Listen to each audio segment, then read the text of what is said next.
Dünyanın en lanetli 5 yeri. Bazı yerler vardır ki insanlar buraya girmeye cesaret edemez. Tarih boyunca korkunç olaylara tanıklık etmiş, karanlık geçmişleriyle anılan bu mekanlar bugün bile ölümcül lanetleriyle tanınıyorlar. Gece duyulan garip sesler, aniden kaybolan insanlar, paranormal olaylar, bilim buralarda olup bitenleri açıklamakta zorlanıyor. Bugün sizlere dünyanın en korkutucu ve lanetli 5 yerini anlatacağım. Bu listeyi izlerken buralara gitmek ister miydiniz yoksa buraların yanından bile geçmeye cesaret edemez miydiniz? Ve işte dünyanın en lanetli 5 yeri. 1. Bölge Pripyat, Çernobil, Ukrayna. 1986 yılında meydana gelen Çernobil felaketinden sonra Pripyat kenti bir hayalet şehre dönüştü. Radyasyon nedeniyle insanlar burayı terk etti. Ancak geride sadece boş binalar ve unutulmuş eşyalar kalmadı.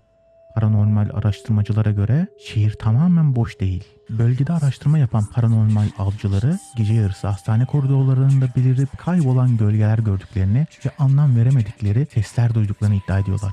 Radyasyon nedeniyle girilmesi yasak olan bazı binalardan gelen ayak sesleri ve çocuk fısıltıları bölgenin lanetli olduğuna dair efsaneleri güçlendiriyor.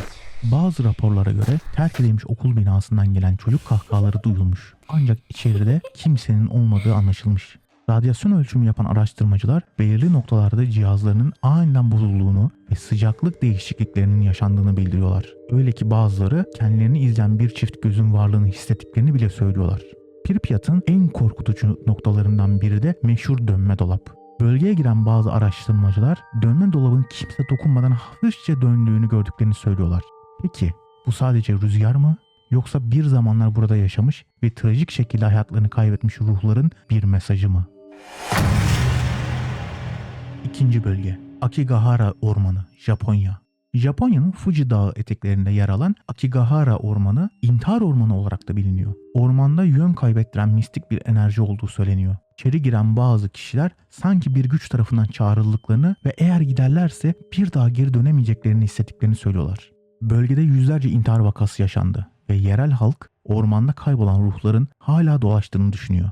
Paranormal araştırmacılar burada sık sık tanımsız seslerin duyulduğunu ve elektronik cihazlarının durduk yere bozulduğunu söylüyorlar. Ormanda yürüyen bazı kişiler ayak sesleri duyduklarını ancak döndüklerinde kimseyi göremediklerini iddia ediyorlar. Bir turist gece kamp yaparken çadırın dışından gelen sızıltıları duyduğunu ve ardından çadırının fermuarının kendiliğinden yavaşça açıldığını rapor etmiş. Kamera kayıtlarında ise hiçbir şey görünmüyordu. Bazı kameralara ise gece saatlerinde ağaçların arasında görünen gölgeler ve hızlı kaybolan beyaz selülitler yansımış durumda. Burada gerçekten kaybolanların ruhları mı dolaşıyor yoksa sadece insan psikolojisinin bir oyunu mu? 3. Bölge Poveglia Adası, İtalya. Venedik yakınlarında bulunan Poveglia Adası Avrupa'nın en lanetli bölgelerinden biri olarak bilinir. Orta Çağ'da veba salgını sırasında binlerce hastanın buraya getirilip ölüme terk edildiği söyleniyor. Bu ada bir toplu mezar haline gelmiş durumda ve topraklarının büyük bir kısmı insan kemikleriyle dolu. Ancak Poveglia'yı lanetli kılan tek şey veba kurbanları değil. 1900'lü yıllarda burada bir akıl hastanesi kurulmuş.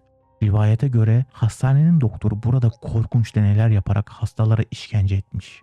Sonunda ruhları tarafından lanetlendiği ve hastane kulesinden atlayarak intihar ettiği iddia ediliyor.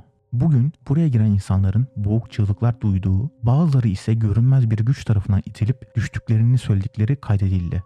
Gece burada konaklayan bazı maceraperestler sabaha kadar kapıların kendiliğinden açıldığını ve odanın içindeki nesnelerin hareket ettiğini anlatıyorlar. Bir grup paranormal araştırmacı gece kameralarıyla yaptıkları incelemelerde odaların içinde ani sıcaklık değişimleri tespit etti. Birçok kişi adada bir çift gözün kendilerini izlediğini hissettiklerini ve açıklanamayan gölgeler gördüklerini söylüyorlar. İtalya hükümeti adayı yasaklı bölge ilan etti. Ancak hala maceraperestler ve paranormal araştırmacılar bu lanetli adanın gerçek sırlarını çözmeye çalışıyor. Peki cesaretiniz varsa buraya gitmeyi dener miydiniz? 4. Bölge Winchester Malikanesi, ABD. Amerika'nın en garip evlerinden biri olan Winchester Malikanesi, ruhların öfkesini dindirmek için inşa edildiğine inanılan bir yerdir. Silah fabrikası mirasçısı Sarah Winchester, kocasının ve çocuğunun ölümünden sonra ruhların kendisinden intikam almak istediğini düşünerek evi sürekli olarak inşa ettirmiştir. 38 yıl boyunca durmaksızın büyütülen bu malikane tam anlamıyla bir labirente dönüşmüştür. Evde gizli odalar, hiçbir yere çıkmayan merdivenler ve tuhaf geçitler bulunuyor.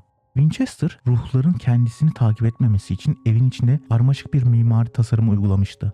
Kapılar birdenbire boşluğa açılır, merdivenler duvara dayanır ve koridorlar aniden biter. Paranormal araştırmacılar burada gece saatlerinde açıklanamayan gölgeler ve fısıltılar duyduklarını söylemektedirler. Ziyaretçilerden bazıları gece odalarından çıktıklarında bir gölgenin koridorda hızla kaybolduğunu gördüklerini belirtmiştir. Hatta bazı çalışanlar sıcak ve soğuk hava akımlarının aniden değiştiğini, kapıların kendiliğinden açılıp kapandığını bildirmiştir. Efsaneye göre Sarah Winchester'ın ruhu hala bu evin içinde dolaşmakta ve inşaatın bitmesini engellemek için gölgelerin ardında beklemektedir. Bu malikaneye gelenler aniden duydukları fısıltılardan ve arkalarından bir şeyin onları takip ettiğini hissettiklerinden bahsediyorlar.